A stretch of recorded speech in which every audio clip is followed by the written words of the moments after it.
Morning, lovely people. I hope that you're all well. As most of you will know, I had my very own QHHT session last Thursday with a wonderful human being called Tina Slade. And to be honest with you, it's taken me, 4 days, pretty much 4 days to recover from it. Which is quite usual. You know, there was a huge amount of healing that took place and there was lots of processing that needed to happen, so it's taken me a little while. So I wanted to share with you in this video some of what I experienced in that session. There's so much. I'm looking down at my notes here because I've got so many notes. I'm going to share with you some. I'm not going to make the video too long, and then I'll probably make another video in a couple of days, and I may well share some of the original session recording as well. So, you know, Tina uses light language in her session, which is not traditional QHHT, but it is absolutely wonderful. And so it was the main reason that I actually chose Tina to work with, because I had been told that my light language needed to be activated. So that's something that I'd been working on myself, and then with the help of Tina we've also activated that as well. So I got a huge amount of information in this session. I'm going to read some of it for you. Tina did some channeling at the beginning of the session, which again is not traditional QHHT, but so wonderful to experience. And within that channeling, I was given the information that I'm going to kind of read for you now. So I have been gifted in the past the remembrance of Cassiopeian. So my very first energetic life was on Cassiopeian. So I'm a Cassiopeian starseed. And what came across a lot in that session was that it was important for me to anchor myself into that specific lifetime. It's a point of reference for me, and it brings me back to my heart, the ocean and the air and the elements. I've had many lifetimes as birds, and I've seen those previously myself. I've had a Native American lifetime and a Mayan lifetime. And I've always been connected to birds. In fact, I have a deep soul connection to the hummingbird, which is amazing, because that's something that has resonated with me in this life, that I do love hummingbirds. I've got hummingbird pictures in my flat, and in fact some people do call me hummingbird because I'm small and I kind of like always busy. So that was amazing. The hummingbird vibrates at my very soul level energy, and I resonate with its wisdom and the beat of its heart and its colours, which is really beautiful. I have a very strong connection to the ocean, which I'm also aware of. I have to live near the sea or near water. And I have existed as part of water. I've been part of the molecular structure of water. And I've also chosen to be animals which lived within the sea, so that I understood what that was like, and I needed to understand the flow and the energy of the ocean as well. I understand water, and I've always chosen to understand water. It's the core of me, and it's held within the water matrix, and I need to understand that simply being part of water was what gives me my need for movement and flow in this life as well, which is pretty amazing. I moved to the green planet in one of my lives, which is Uranus, which was a planet of physicality, and again I had a deep connection to water there, and I was a being which was part scale and part skin. I moved within the water as well. I had webbed hands. I also had a life of a jaguar, which was affecting me energetically in this life, because I had been hunted as a jaguar for food, and there was a lot of fear around that life, which had energetically remained within my soul and then had moved into my vessel body as it is today. So we did some clearing around that fear, and that was interesting because that has an effect on me, as in I often don't feel safe, even though I don't know that I have a reason to not feel safe, and that's where that has been coming from. My lives were, I'm going to try and read you some of the actual lives themselves. So my first life that came up, which I was dropped into, I was a male, had dark skin, and I wore a white robe with a gold belt, and I was in a very, very dry, sandy place.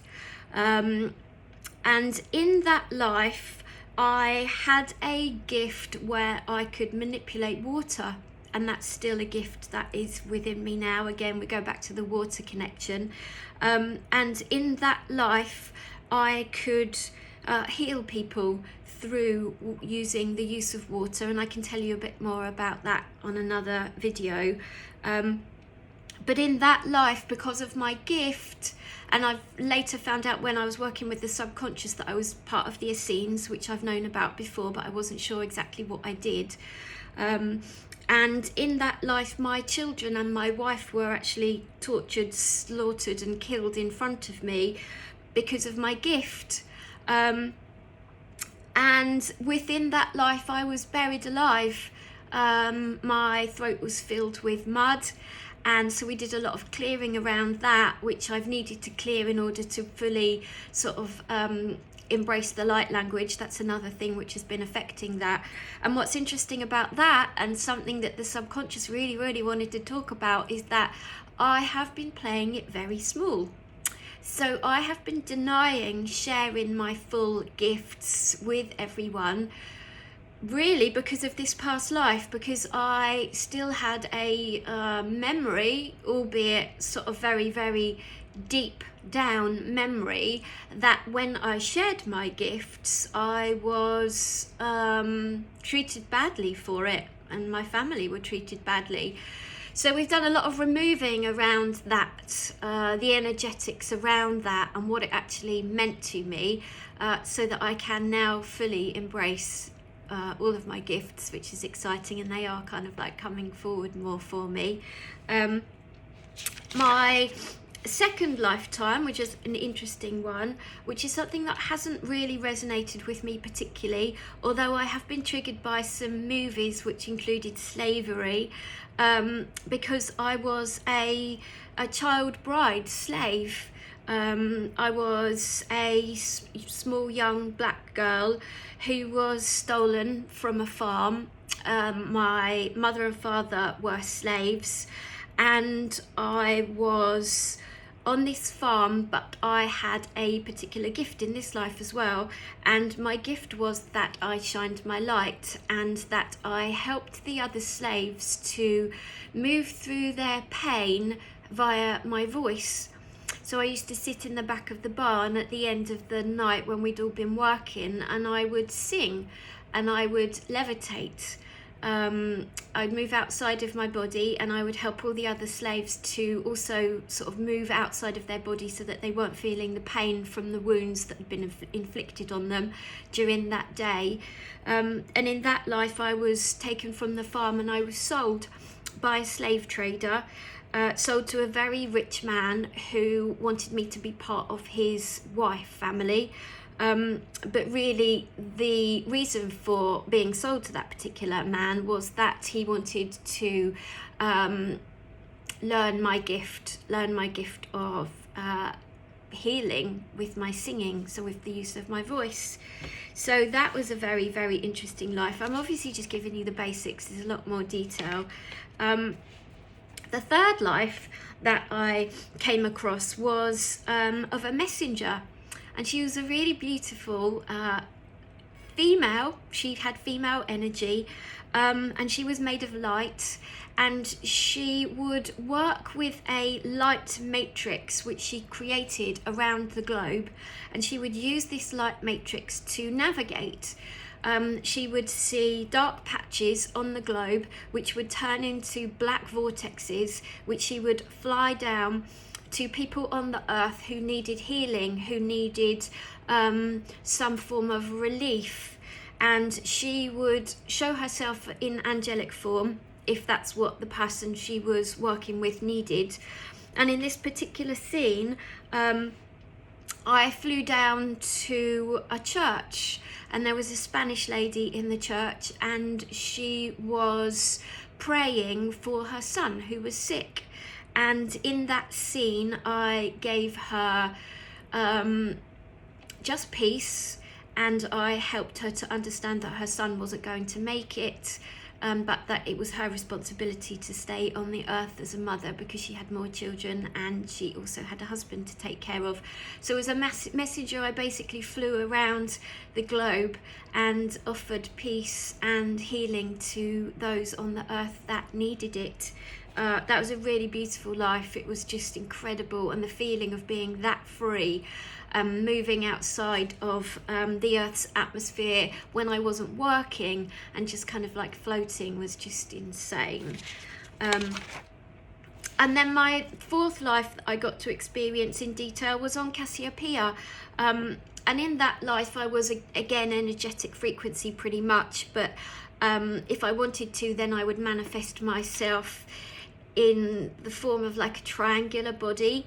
And I was a teacher. I taught the other young Cassiopeians how to work with their frequency and how to use that in their lives. And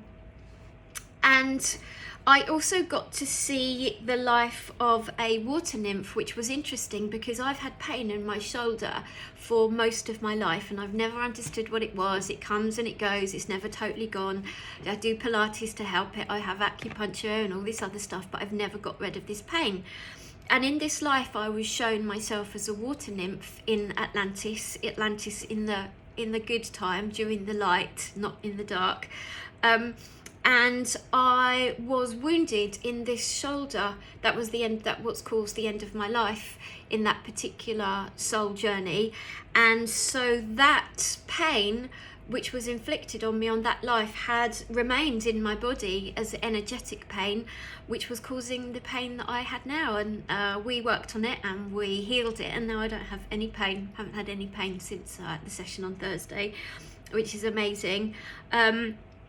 I also got to experience a life which I describe as a crystalline, excuse me, a crystalline life, which was where I was just energy, basically, on a planet.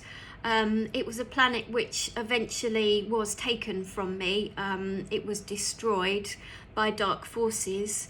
And again, I've had a lot of healing from that because that life left residue energy within my physical body today, and an understanding that your home is not always safe.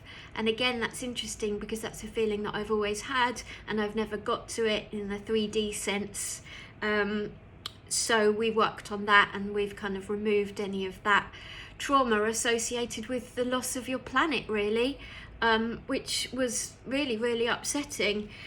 So those are kind of the lives, without me going into more detail, but the work with the subconscious was absolutely incredible. I did get a little bit of a cosmic bollocking because I'm not embracing all of my gifts, and I am spending far too much time in 3D. And what I have been guided to do is to meditate at a different level. I was shown this amazing just space where the feel was everything and nothing. It was just so beautiful, and they showed me the feeling. They gave me the feeling so that I can get to that in my own meditation, which I've managed to do, not to the same degree, but it's something that I need to practice, but that it's available for me.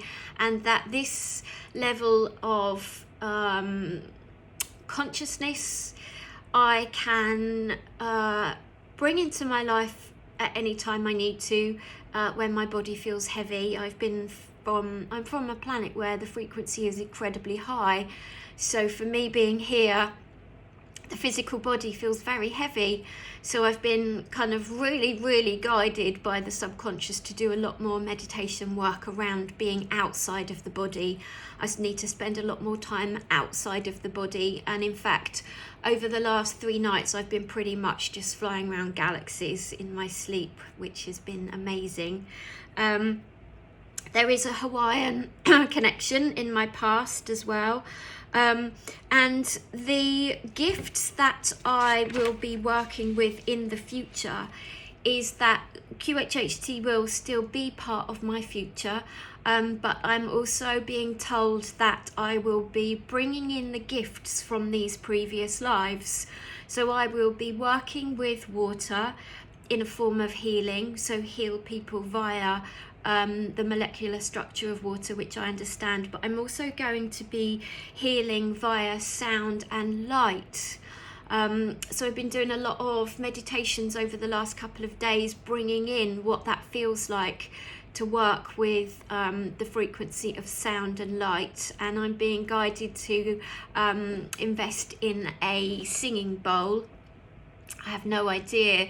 I've never used one before, but I have a remembrance of singing and using a frequency on metal, so I should just be able to kind of pick that up straight away and start using it, which is going to be exciting.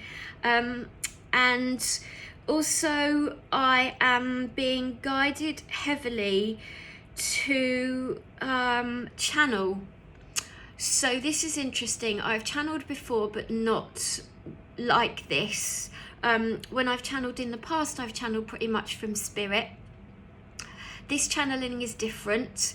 I am going to record some. I'm bringing in the light language now, which I will share with you, but the channeling is more about me offering messages to everyone, messages around guidance, really, guidance beyond the 3D, guidance which is otherworldly, which is off planet, which is being offered to me by star beings, which is amazing. I have been connecting with them over the last 6 months, and they come through to me as a very different energy to the channeling that I've done with spirit guides previously. So I am being encouraged to channel. So that's something very new for me as well. And I will be sharing those videos. Like I say, I've done it a couple of times and I just need to get used to checking in with that feeling and what the energy feels like for me. I'm being given light language codes while I'm channeling as well, which I'm learning to decipher for myself. I've started to do some drawings of light language symbols. Again, that's something that I'm working on, so when I feel ready I will share it with you. But on the whole, I mean, it's been an incredible experience, and my expansion has been off the scale. It's difficult for me to explain, but I'm sure that lots of you out there understand what I am feeling when I say just enormous expansion, and understanding of more than I've had before. Although my QHHT work is obviously working multi-dimensionally, this session was to give me the opportunity to understand what multi-dimensions actually meant, and my ability to go back and bring forwards remembrance from those past lives, the gifts that I had and still have in this life that I can bring forward to help everyone. So I've always chosen to be a healer all of my lives. I've never had a dark life. I've always been in the light. And I've always chosen to be a healer, which is obviously what I'm doing in this life now too. So I will be bringing forward everything that I've learned, because it's my responsibility. And I also understand that a big part of my responsibility with QHHT is to be an accelerator, to help people to understand karma and what that means for them. So again, I'm going to do a post on that. So I've spoken for nearly 20 minutes now, which I think is probably enough. There's so much that I could tell you, there really is, but I will share more. I'm getting ready for a QHHT session this morning, so in the next couple of days I will share some more with you. So I'm sending you lots of love. I hope you all have an amazing day.